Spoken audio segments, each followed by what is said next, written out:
오늘 하루도 수고 많으셨습니다. 이제는 휴대폰을 내려놓고 이 말씀을 들으면서 편안하게 쉬세요.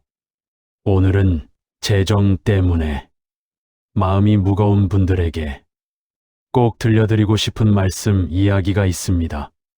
오늘 이 말씀이 여러분의 하루의 감사와 힘이 되었다면 아멘과 좋아요로 응답해 주시고 기도 제목이 있다면 남겨주세요.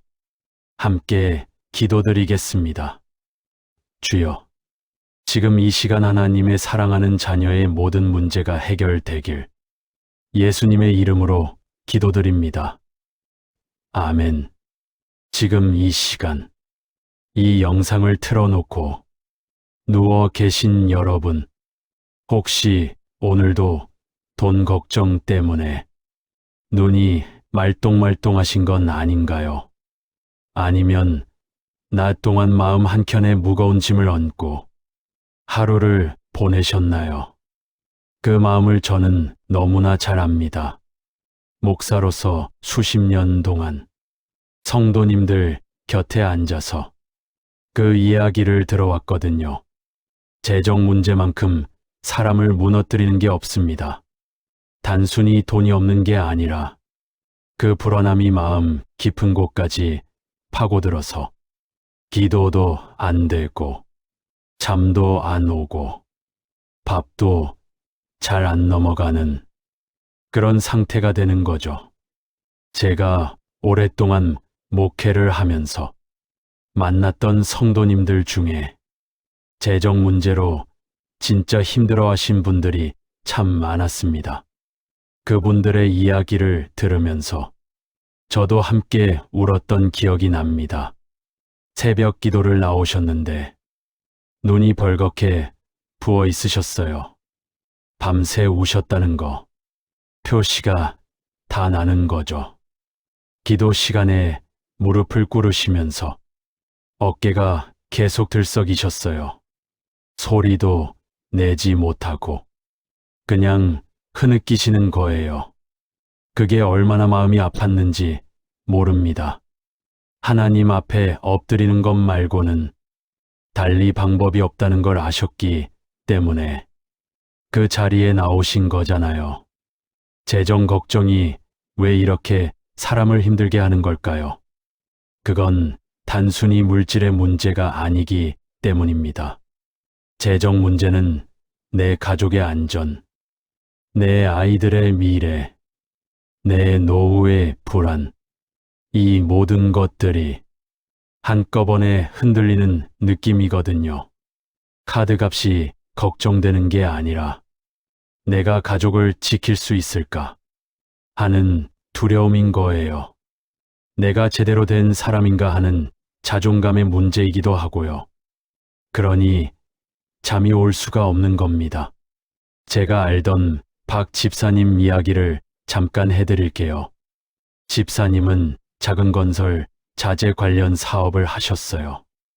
그리 크지 않은 사업이었지만 가족이 먹고 살 만큼은 됐었고 교회 헌금도 꼬박꼬박 드리는 성실한 분이셨죠. 그런데 코로나가 터지면서 거래처들이 연달아 문을 닫기 시작했어요. 발주가 끊기고 들어올 돈이 없어지면서 그동안 유지하던 직원 월급이 걱정되기 시작하셨죠. 사람들을 내보내기 싫어서 버텼어요. 그러다가 결국 대출을 받았고 또 대출을 받았죠. 3년 사이에 빚이 1억을 넘어버렸습니다. 집사님이 저를 찾아오셨을 때 그 얼굴이 아직도 생생합니다.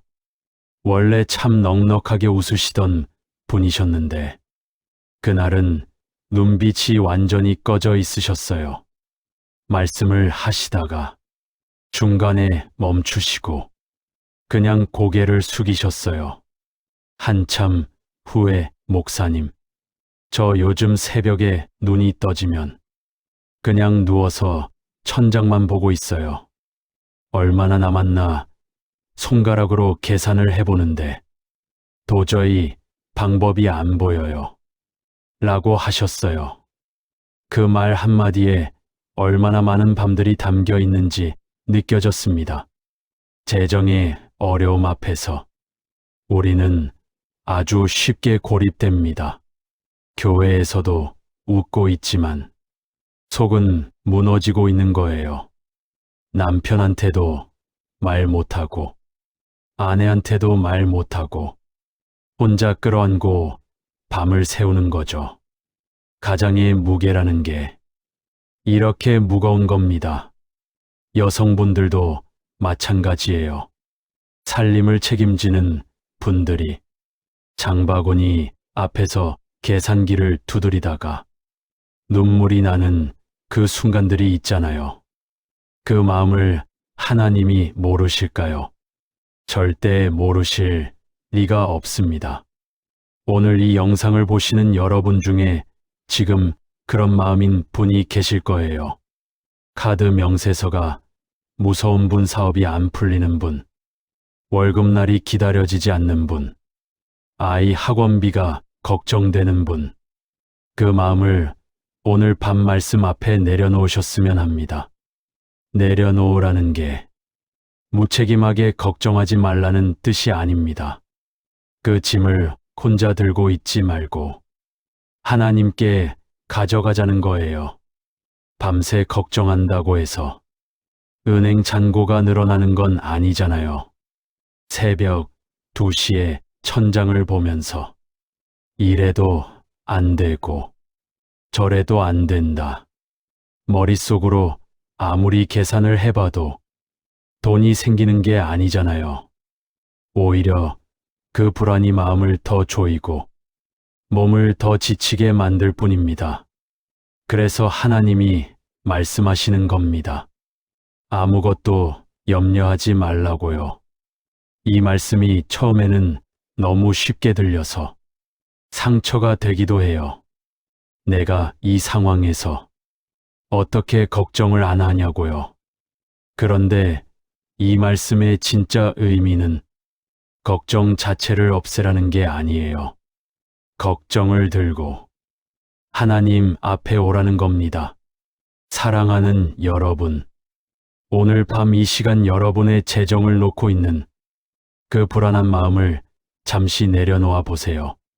지금부터 함께 빌립보서 4장 말씀을 묵상하면서 그 평강 안으로 들어가 보겠습니다. 하나님이 우리를 위해 이미 예비해 두신 것들이 있습니다. 그 약속을 함께 붙들어 보겠습니다. 빌립보서는 참 특별한 편지입니다. 사도 바울이 이 편지를 쓸 당시 그는 감옥 안에 있었습니다. 빌립보 교회 성도들에게 보낸 편지였는데 자신이 감옥에 갇혀 있으면서도 이 편지 안에서 기쁨이라는 단어가 계속 등장합니다. 빌립보서를 기쁨의 서신이라고 부르는 이유가 그거예요. 손발이 묶인 감옥 안에서 어떻게 기쁨을 말할 수 있었을까요? 그건 바울이 상황을 보지 않고 하나님을 보았기 때문입니다. 재정이 막막한 상황에서도 우리가 붙들어야 할 것이 바로 이거예요. 상황이 아니라 하나님의 약속을 보는 것입니다. 아무것도 염려하지 말고 다만 모든 일에 기도와 간구로 너희 구할 것을 감사함으로 하나님께 아뢰라. 그리하면 모든 지각에 뛰어난 하나님의 평강이 너희 마음과 생각을 지키시리라. 빌립보서 4:6에 7. 이제 오늘 우리가 함께 묵상할 말씀을 천천히 읽어보겠습니다. 빌립보서 4장 6절과 7절입니다. 이 말씀 한 절 한 절을 천천히 뜯어보겠습니다. 첫 번째로 아무것도 염려하지 말라고 하셨습니다. 이 말씀을 들을 때 어떤 분들은 너무 이상적인 말씀이 아닌가 싶으실 수도 있습니다. 현실에서 돈이 없는데 어떻게 걱정을 안 하냐고요. 그런데 여기서 염려하지 말라는 말씀의 원어를 보면 메림나오라는 단어인데요. 이게 단순히 걱정하지 말라는 게 아니라 마음을 찢어 나누는 것, 즉 마음이 분열되어 있는 상태를 의미합니다. 그러니까 염려라는 건 한쪽은 하나님을 바라보고 한쪽은 두려움을 바라보는 그 분열된 상태인 거예요. 하나님께서 그 분열을 중단하라고 하시는 겁니다. 완전히 한 곳에 마음을 집중하라는 거예요. 두 번째로 모든 일에 기도와 간구로 너희 구할 것을 감사함으로 하나님께 아뢰라고 하셨습니다. 여기서 제가 특히 주목하는 단어가 감사함으로입니다. 기도를 드릴 때 감사함으로 아뢰라고 하셨어요. 아직 응답이 오지 않았는데도 감사함으로 기도하라는 겁니다. 이게 믿음이에요. 하나님이 이미 들으셨다는 것, 하나님이 이미 움직이고 계신다는 것을 믿고 감사하는 거죠. 재정이 막막한 상황에서 감사 기도를 드리는 게 쉬운 일이 아닙니다. 그런데 그 감사가 실제로 우리 마음을 변화시킵니다. 감사는 두려움을 몰아내는 힘이 있거든요. 세 번째로 그리하면 모든 지각에 뛰어난 하나님의 평강이 너희 마음과 생각을 지키시리라고 하셨습니다. 이 말씀에서 지키시리라는 단어가 군사 용어에서 온 표현입니다. 마치 병사가 성문을 지키는 것처럼 하나님의 평강이 우리 마음과 생각을 지켜준다는 거예요. 이게 얼마나 아름다운 약속입니까? 우리가 스스로 마음을 지키려고 하면 너무 힘듭니다. 걱정이 밀려올 때 우리 힘으로 막기가 너무 어렵죠. 그런데 하나님이 직접 마음을 지켜주신다는 거예요. 우리가 기도로 나아가면 하나님의 평강이 파수꾼처럼 우리 마음을 지켜준다는 약속입니다. 나의 하나님이 그리스도 예수 안에서 영광 가운데 그 풍성한 대로 너희 모든 쓸 것을 채우시리라. 빌립보서 419. 그러면 빌립보서 4장 19절도 함께 보겠습니다. 나의 하나님이 그리스도 예수 안에서 영광 가운데 그 풍성한 대로 너희 모든 쓸 것을 채우시리라. 이 말씀은 바울이 빌립보 교회 성도들의 헌금에 감사하면서 드린 약속의 선포입니다. 너희가 나를 위해 드렸으니 나의 하나님이 너희 모든 쓸 것을 채우실 것이라는 거예요. 여기서 모든 쓸 것이라는 표현이 굉장히 구체적입니다. 필요라는 단어예요. 필요를 채우신다는 거죠. 원하는 것을 다 채우신다는 게 아니라 필요한 것을 채우신다는 겁니다. 이 차이가 중요합니다. 하나님은 우리가 원하는 것과 필요한 것을 구분하십니다. 우리는 때로 원하는 것이 필요하다고 착각하기도 해요. 그런데 하나님은 우리에게 진짜 필요한 게 무엇인지 우리보다 더 잘 아시는 분이에요. 그 하나님이 채우겠다고 약속하신 겁니다.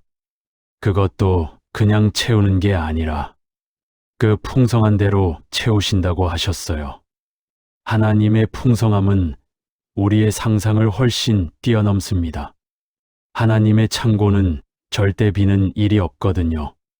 이 말씀을 묵상하면서 한 가지 더 강조하고 싶은 부분이 있습니다. 그리스도 예수 안에서라는 표현이에요. 하나님이 채우시는 방법은 그리스도 예수 안에서입니다. 우리가 예수 그리스도와 연결되어 있을 때 하나님의 공급하심이 우리에게 흘러오는 거예요. 마치 나뭇가지가 나무에 붙어 있어야 수분과 영양분을 받을 수 있는 것처럼 말이죠. 우리가 예수님 안에 머무르고 있을 때 하나님의 풍성함이 우리에게 공급됩니다. 빌립보서 4장의 말씀은 그냥 위로의 말씀이 아닙니다. 이건 하나님의 약속입니다. 성경은 하나님의 말씀인데 하나님은 자신이 하신 말씀을 반드시 이루십니다. 우리가 흔들릴 수는 있어요. 상황이 어려울 수 있어요. 그렇지만 하나님의 말씀은 흔들리지 않습니다. 오늘 밤 이 말씀을 마음 깊이 새기시면서 그 약속을 붙드시기 바랍니다. 제가 이 말씀을 묵상하면서 특별히 마음이 가는 장면이 있습니다. 하나님의 평강이 마음과 생각을 지킨다는 표현이에요. 마음만 지키는 게 아니라 생각도 지킨다고 하셨어요. 재정 걱정이 있을 때 가장 힘든 게 뭔지 아세요? 밤에 누웠을 때 생각이 꼬리에 꼬리를 문다는 거예요. 이게 안 되면 어떡하지? 저게 안 되면 어떡하지? 자꾸 최악의 시나리오를 생각하게 돼요. 그 생각의 소용돌이가 잠을 방해하는 거죠. 그런데 하나님의 평강이 그 생각을 지켜준다는 겁니다. 생각이 엉뚱한 곳으로 흘러가지 않도록 붙들어준다는 거예요. 이 얼마나 실질적인 약속입니까? 오늘 밤 잠자리에 드시면서 이 말씀을 천천히 마음에 새겨보세요. 아무것도 염려하지 말고 다만 모든 일에 기도와 간구로 너희 구할 것을 감사함으로 하나님께 아뢰라. 그리하면 모든 지각에 뛰어난 하나님의 평강이 너희 마음과 생각을 지키시리라. 이 말씀이 오늘 밤 여러분의 마음에 깊이 뿌리를 내리기를 기도합니다. 다시 박 집사님 이야기로 돌아가 보겠습니다. 아까 말씀드렸던 것처럼 집사님은 사업 실패로 빚이 1억이 넘어버린 상황에서 정말 힘든 시간을 보내고 계셨어요. 제가 집사님과 상담을 하면서 드린 권면이 있었습니다. 밤에 잠이 안 오실 때 성경 말씀을 틀어놓고 들어보세요. 라는 거였어요. 처음에는 집사님이 그게 무슨 소용이 있냐는 표정을 지으셨어요. 그때 빚이 있는 사람이 말씀이 귀에 들어오겠냐고요. 이해가 됐어요. 정말 극심한 스트레스 상태에서는 좋은 말씀도 잘 안 들리거든요. 그런데 집사님이 그날 밤 정말로 한번 해보셨답니다. 아내는 이미 옆에서 주무시고 있고 본인은 눈을 뜨고 천장을 보면서 또 계산을 하고 계셨대요. 그러다가 제 말이 생각나서 폰으로 빌립보서 4장 오디오 성경을 틀었답니다. 처음에는 말씀이 그냥 소리로 들렸대요. 내용이 머리에 들어오는 게 아니라 그냥 배경 소음처럼요. 그런데 아무것도 염려하지 말고 이 구절이 귀에 들어오는 순간 뭔가가 살짝 달라지는 느낌이 들었답니다. 집사님이 나중에 저한테 하신 말씀이 인상적이었어요. 목사님, 이상하게도 그 말씀을 들으니까 지금 걱정하는 게 진짜 아무 소용이 없다는 걸 그때 처음으로 몸으로 느꼈어요. 라고 하셨어요. 그 전까지는 머리로는 알았거든요. 걱정해봐야 해결이 안 된다는 거 다 알잖아요. 그런데 그게 머리로 아는 것과 마음으로 아는 것 사이에 간격이 있잖아요. 그날 밤 말씀을 들으면서 그 간격이 조금 좁혀진 것 같다고 하셨어요. 그날 이후로 집사님은 매일 밤 잠자리에 들기 전에 빌립보서 내장을 틀어놓기 시작하셨어요. 처음 며칠은 그래도 잠이 잘 안 오셨대요. 말씀을 들으면서도 걱정이 사라지지는 않았다고 하시더라고요. 그런데 포기하지 않고 계속 하셨어요. 일주일쯤 됐을 때부터 변화가 조금씩 생기기 시작했답니다. 어느 날 새벽에 눈이 떠졌는데 이번에는 천장을 보면서 계산을 하는 게 아니라 말씀이 머릿속에 맴돌고 있었다고 해요. 나의 하나님이 그리스도 예수 안에서 영광 가운데 그 풍성한 대로 너희 모든 쓸 것을 채우시리라. 이 말씀이 자꾸 생각나더래요. 그러면서 그래도 하나님이 다 아시겠지 라는 마음이 드셨답니다. 아직 상황이 해결된 건 아무것도 없는데 그 마음 하나가 너무 감사했다고 하셨어요. 집사님이 그 변화를 설명하실 때 이런 비유를 쓰셨어요. 폭풍이 치는 바다 위에서 배가 흔들리는데 폭풍이 사라진 게 아니라 파도 아래쪽에 잔잔한 물이 있다는 걸 느끼는 것 같았다고요. 표면은 여전히 흔들리는데 속에는 고요함이 있는 느낌. 그게 하나님의 평강인 것 같다고 하셨어요. 저는 그 말을 들으면서 눈물이 날 뻔했습니다. 집사님이 빌립보서 4장 7절의 말씀을 몸으로 경험하신 거잖아요. 모든 지각에 뛰어난 하나님의 평강이 너희 마음과 생각을 지키시리라. 바로 이게 그 평강입니다. 그러면서 집사님의 삶에 조금씩 변화가 생기기 시작했습니다. 아침에 일어나는 게 예전보다 좀 나아지셨어요. 잠의 질이 달라지니까 낮에 머리가 좀 맑아지기 시작하셨대요.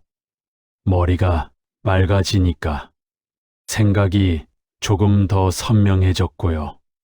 그러면서 예전에는 보이지 않던 것들이 보이기 시작했다고 하셨어요. 한 번은 오래된 거래처에서 연락이 왔어요. 잠깐 만나서 이야기 좀 할 수 있겠냐고요.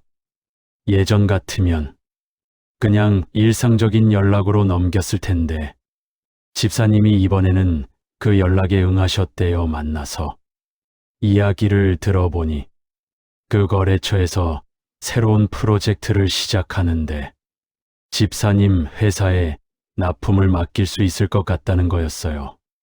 작은 물량이었지만 그게 집사님한테는 정말 큰 의미였죠. 문이 조금씩 열리기 시작한 거니까요. 집사님이 이런 말씀을 하셨어요. 말씀을 들으면서 잠들기 시작한 뒤로 내 마음이 조금 더 열린 것 같아요. 예전에는 뭔가 기회가 와도 어차피 안 될 거야 라는 생각으로 닫아버렸는데 이제는 일단 한번 해보자는 마음이 생기기 시작했어요. 라고 하셨어요. 이게 얼마나 중요한 변화인지 아세요? 결국 재정의 회복은 마음의 변화에서 시작되는 경우가 많습니다. 두려움에 닫혀 있던 마음이 말씀 안에서 조금씩 열리기 시작하면서 하나님이 예비하신 길들이 보이기 시작하는 거예요. 또 한 가지 이야기를 더 들려드릴게요. 이번에는 다른 성도님 이야기입니다. 최 권사님이셨는데 남편이 갑자기 실직을 하시면서 집안 살림이 한꺼번에 기울었어요. 아이들은 셋이나 됐고 전세 계약도 갱신이 다가오고 있었는데 보증금을 올려달라는 연락까지 왔죠. 권사님이 얼마나 무너지셨는지 한동안 교회도 나오지 못하셨어요. 예배를 드리러 나오면 그냥 눈물이 터져서 다른 사람들한테 민망하다고 하셨거든요. 제가 권사님한테 전화를 드렸을 때 권사님이 목사님, 저 요즘 기도도 잘 안 돼요. 뭘 기도해야 할지 모르겠어요. 라고 하셨어요. 그 말이 정말 솔직한 고백이잖아요.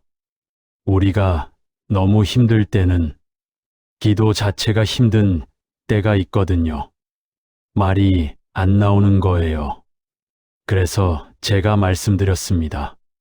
권사님, 그럼 기도 못해도 괜찮으니까 그냥 말씀만 들으세요. 기도는 나중에 드려도 되니까 오늘 밤 그냥 빌립보서 4장만 한번 들어보세요. 라고요. 권사님도 처음에는 반신반의하셨어요. 그런데 해보셨대요. 그리고 다음 날 저한테 문자를 보내셨어요. 목사님 말씀을 들으면서 이상하게 눈물이 멈추고 잠이 들었어요. 오랜만에 아침에 일어났는데 몸이 덜 무거운 것 같아요. 라고요. 한 번에 잠만 바뀌었는데 아침이 달랐다는 거잖아요. 저는 그게 하나님이 일하신 거라고 믿습니다.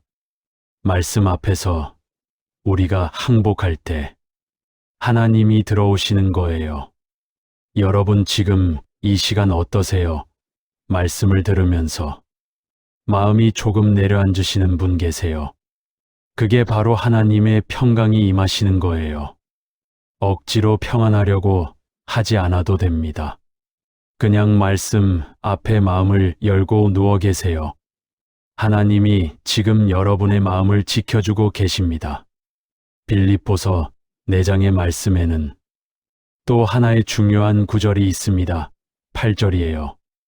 끝으로 형제들아 무엇이든지 참되며 무엇이든지 경건하며 무엇이든지 옳으며 무엇이든지 정결하며 무엇이든지 사랑받을 만하며 무엇이든지 칭찬받을 만하며 무슨 덕이 있든지 무슨 기림이 있든지 이것들을 생각하라고 하셨어요.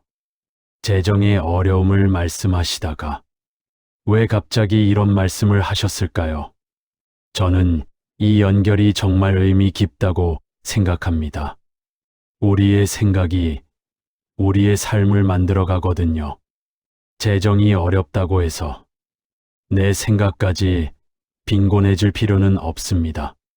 오히려 가장 어려운 때일수록 생각을 바르게 붙드는 게 중요합니다. 두려움의 생각을 계속하면 두려움이 현실이 됩니다. 불가능하다는 생각을 계속하면 가능성이 닫힙니다. 반대로 하나님이 채우실 것이라는 생각을 계속하면 마음이 열리고 삶이 달라지기 시작합니다. 심리학에도 비슷한 연구가 있습니다. 우리 뇌는 우리가 자주 하는 생각의 방향으로 신경회로를 형성한다고 해요. 어떤 생각을 반복할수록 그 생각이 더 자연스러워진다는 거죠. 부정적인 생각을 반복하면 자동으로 부정적인 방향으로 가는 뇌회로가 만들어지고 긍정적인 생각을 반복하면 그쪽으로 회로가 형성됩니다. 말씀, 묵상이 이것과 같은 원리입니다. 하나님의 말씀을 반복해서 생각하고 듣다 보면 그 말씀이 우리 마음의 기본 배경이 되는 거예요. 제가 아는 한 청년이 있었어요. 취업을 못해서 3년을 백수로 지냈습니다. 부모님한테 손을 벌려야 하는 상황이 너무 자존심이 상하고 미래가 너무 불안했대요. 아침에 일어나면 오늘도 안 될 거라는 생각이 가장 먼저 들었다고 하더라고요. 공채 시험을 준비하면서도 어차피 또 떨어지겠지라는 생각이 앞섰대요. 그러니 집중이 안 되고 준비가 제대로 될 리가 없었죠. 그 청년이 교회 청년부 선배의 권유로 매일 밤 빌립보서를 읽기 시작했어요. 처음에는 그게 뭔 도움이 되냐고 했대요. 그냥 해보라고 해서 했는데 한 달쯤 됐을 때 어머니가 아들 요즘 뭔가 달라진 것 같다고 하셨대요.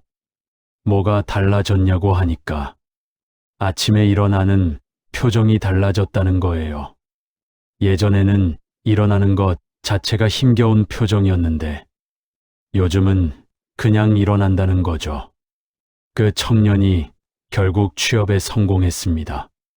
합격 발표 후에 저한테 연락을 해왔는데 목사님 말씀 들으면서 내가 바뀐 것 같아요. 라고 하더라고요. 시험 합격 자체보다 마음이 바뀐 게 더 중요한 것 같아요. 라고요. 그 말을 들으면서 저는 참 감사했습니다. 이게 진짜 회복이거든요. 겉으로 보이는 상황이 달라지기 전에 속에서부터 달라지는 것. 그게 진짜 회복의 시작입니다. 마음이 바뀌면 삶이 바뀐다고 말씀드렸는데 이걸 좀 더 구체적으로 이야기해 보겠습니다. 재정이 어려울 때 우리 마음에 가장 많이 들어오는 생각이 뭔지 아세요? 바로 나는 안 돼라는 생각입니다. 내가 뭘 해도 안 될 것 같다는 무력감이에요. 이 무력감이 실제로 우리의 행동을 막습니다. 좋은 기회가 와도 어차피 안 될 거야 하고 포기하게 만들어요. 사람들을 만나도 어차피 도움이 안 될 거야 하고 마음을 닫게 만들고요. 그런데 하나님의 말씀이 그 무력감을 깨뜨립니다.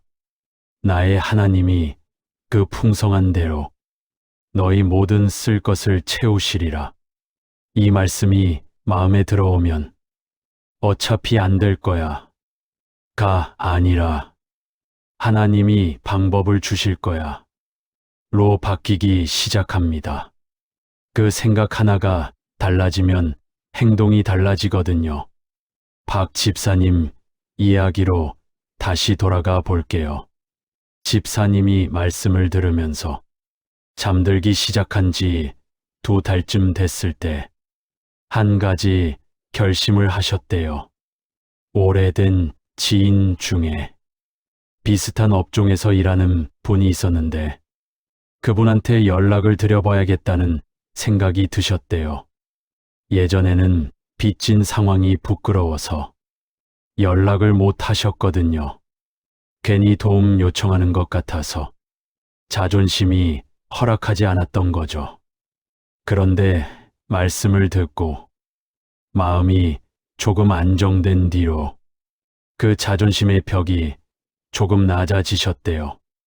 어차피 하나님이 도우시는 건데 내가 너무 자존심을 내세울 필요가 없다는 생각이 드셨대요.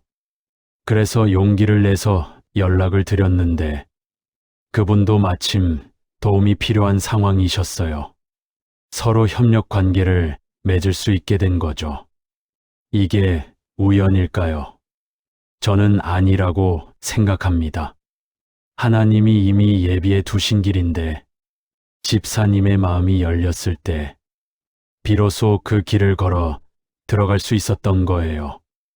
여러분의 삶에도 하나님이 이미 예비해 두신 길들이 있습니다. 그런데 우리 마음이 두려움으로 닫혀 있으면 그 길이 보이지 않아요. 말씀이 마음을 열어줍니다. 오늘 밤 이 말씀을 들으면서 잠드시면서 여러분의 마음이 조금씩 열리기를 기도합니다. 하나님이 예비하신 길이 보이기 시작하기를 바랍니다. 또 마음이 바뀔 때 달라지는 또 한 가지가 있어요. 그건 바로 감사할 것들이 보이기 시작한다는 거예요. 재정이 어려울 때 우리는 없는 것만 보게 됩니다. 당연히 그렇게 되죠. 그런데 말씀 안에서 마음이 안정되기 시작하면 있는 것들도 보이기 시작해요. 오늘 밥을 먹었다는 것, 가족이 건강하다는 것, 지금 이 집에서 잘 수 있다는 것, 이런 것들이 새롭게 보이기 시작합니다. 그 감사가 쌓이면서 삶 전체의 무게가 달라지기 시작하는 거예요. 빌립보서 4장 11절에서 바울이 이런 말을 했어요. 내가 어떠한 형편에 있든지 자족하기를 배웠노라고요. 자족이라는 게 원어로 보면 자기 안에 충족함이 있다는 뜻입니다. 상황이 충족해서 만족하는 게 아니라 내 안에 이미 충족함이 있다는 거예요. 이게 바울이 감옥에서도 기쁨을 말할 수 있었던 비결이었습니다. 그리고 이 자족함은 배웠다고 했어요. 태어날 때부터 있는 게 아니라 배워가는 거라는 거죠. 우리도 배울 수 있습니다. 말씀을 통해서, 하나님의 약속을 통해서 조금씩 배워갈 수 있어요. 오늘 밤 여러분이 잠자리에 드시면서 마음 한켠에서 달라지는 무언가를 느끼시길 기대합니다. 그건 상황이 달라진 게 아닐 수 있어요. 아직 통장 잔고가 늘어난 건 아닐 수 있습니다. 그렇지만 마음이 달라지면 그게 변화의 시작이에요. 씨앗이 땅 속에서 먼저 움트는 거잖아요. 아직 땅 위로 나오지 않았다고 해서 아무것도 안 일어나고 있는 건 아닌 거예요. 하나님이 지금 여러분의 마음 안에서 역사하고 계십니다. 이제 마지막 장입니다. 오늘 밤 이 시간 가장 중요한 말씀을 함께 묵상하면서 마무리하겠습니다. 빌립보서 4장 19절을 다시 한번 읽어드리겠습니다. 나의 하나님이 그리스도 예수 안에서 영광 가운데 그 풍성한 대로 너희 모든 쓸 것을 채우시리라. 이 짧은 한 절 안에 얼마나 큰 약속이 담겨 있는지 모릅니다. 나의 하나님이라고 하셨어요. 그냥 하나님이 아니라 나의 하나님이에요. 바울이 개인적으로 경험한 하나님이죠. 여러분에게도 그 하나님이 나의 하나님이 되실 수 있습니다. 먼 곳에 계신 추상적인 존재가 아니라 나의 삶에 개입하시는 나의 하나님이요. 그 하나님이 채우신다는 겁니다. 그 풍성한 대로라는 표현을 보세요. 하나님의 풍성함은 우리의 계산을 완전히 벗어납니다. 우리는 내가 이만큼 드리면 이만큼 받을 수 있겠지 라는 계산을 해요. 그런데 하나님은 그 계산법이 아닙니다. 하나님의 창고는 무한합니다. 주시는 기준이 우리의 필요가 아니라 하나님 자신의 풍성함이에요. 그 풍성함의 기준으로 채우신다는 겁니다. 이 얼마나 놀라운 약속입니까? 제가 성경에서 하나님이 채우시는 장면들을 묵상할 때마다 눈물이 날 때가 있습니다. 엘리야가 광야에서 지쳐 쓰러졌을 때 하나님이 천사를 보내셔서 음식을 주셨잖아요. 엘리야가 자기 힘으로 구한 게 아니에요. 쓰러져 있는 사람에게 하나님이 먼저 가져다 주셨습니다. 과부의 기름도 그렇잖아요. 엘리사 선지자가 말씀을 주었고 그 과부가 순종했을 때 기름이 채워지고 또 채워지고 계속 채워졌어요. 그릇이 다 찰 때까지 멈추지 않았습니다. 이스라엘 백성이 광야에 있을 때 매일 만나를 내려주셨어요. 하루 치식이에요. 내일 것까지 쌓아두려고 하면 썩었습니다. 하나님은 날마다 공급하시는 분이에요. 이 이야기들이 우리에게 말씀하는 게 있어요. 하나님은 당신의 자녀들이 필요한 것을 모르시는 분이 아니라는 겁니다. 이미 다 아시고 이미 예비하고 계신 분이에요. 우리가 할 일은 그 하나님을 신뢰하는 것, 그리고 하나님이 주시는 방법으로 받는 것입니다. 하나님이 채우시는 방법은 우리가 예상하는 방법이 아닐 수 있습니다. 어떤 때는 전혀 예상치 못한 곳에서 도움이 올 수도 있어요. 어떤 때는 우리 스스로 길이 보이기 시작할 수도 있고요. 어떤 때는 필요한 것들이 줄어드는 방식으로 채워지기도 합니다. 하나님의 방법은 다양합니다. 우리가 그 방법을 예단하지 않고 하나님을 신뢰하는 게 중요합니다. 박 집사님은 후로 어떻게 되셨을까요? 재정이 하루아침에 해결되지는 않았습니다. 빚이 1억이 넘었는데 그게 한 달 만에 다 없어지는 건 아니잖아요. 그런데 조금씩 변화가 생기기 시작했습니다. 거래처가 한두 곳씩 늘어나기 시작했고, 오래된 미수금 중에서 받기를 포기했던 것들이 조금씩 들어오기 시작했어요. 집사님이 어느 날 저한테 오셔서 이런 말씀을 하셨어요. 목사님, 재미있는 게 말씀을 들으면서 마음이 안정되고 나서부터 일도 더 잘 보이는 것 같아요. 예전에는 걱정 때문에 눈앞이 안 보였는데 이제는 주변이 보이기 시작했어요. 그러면서 기회들이 보이기 시작했고요. 라고 하셨어요. 그 말씀이 너무 인상적이었습니다. 걱정은 우리의 시야를 좁혀요. 두려움은 우리 눈을 가립니다. 그런데 하나님의 평강 안에 있으면 시야가 넓어집니다. 집사님의 재정이 완전히 회복되기까지는 3년이 걸렸습니다. 쉽지 않은 3년이었어요. 그 과정에서도 힘든 고비들이 있었고 다시 무너질 것 같은 순간들도 있었습니다.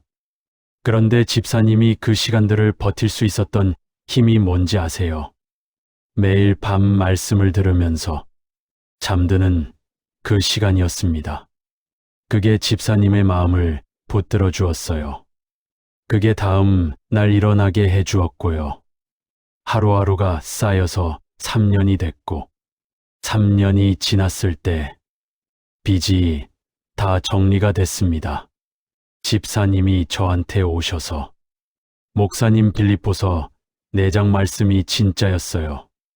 라고 하셨을 때 저도 함께 눈물을 흘렸습니다.